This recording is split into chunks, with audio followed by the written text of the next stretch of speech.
Hi, in this clip, I'm going to show you how to validate formulas by using error checking rules. We have here a worksheet that has three tables, three of our past year's worth of sales data.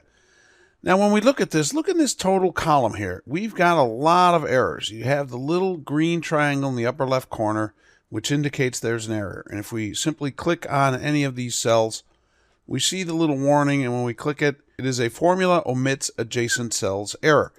And what that basically means is if we go ahead and look at the formula, sum B16 through E16, so that's summing up these four cells. Well, the problem is because our store number is indeed a number, Excel is trying to add that in, and it's telling us, hey, we want to add this in. That's why we're getting this error.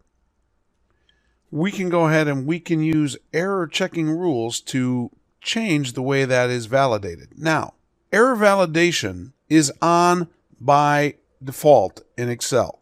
You don't have to run any kind of check to see if there are any errors because it's on in the background automatically. If we go to our formulas tab and we take a look over here at the formula auditing section, you'll see we have error checking. And if we select the little error, we can click on the error checking button and the error checking window will open up.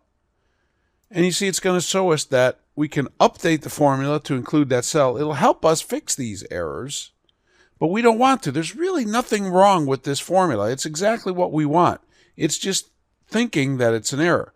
We can go to help on this error if we want to go online. We can ignore the error, which is a good option. It's actually the best option, but I'm going to use this as a tool to show you how to go ahead and make changes.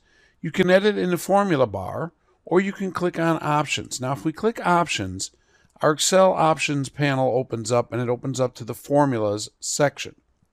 Let me cancel that, and let's close this. I want to show you how to get there another way. We're going to click on File, come down here in the Backstage view to Options. Brings us our Excel options up again, and we'll click on Formulas, and here we are. You'll see that the checkbox Enable Background Error Checking is checked. It's on by default. It's a good idea to leave it on, I think, in my humble opinion. But we also have error checking rules, and there's a lot of them in here, and they're all checked except for this one, formulas referring to empty cells. But look here, you see this, formulas which omit cells in a region? If I uncheck that and click OK, see that all of my errors disappeared. Problem solved. Except you just turned off that particular error checking for every Excel workbook on this computer. It affects all of Excel globally.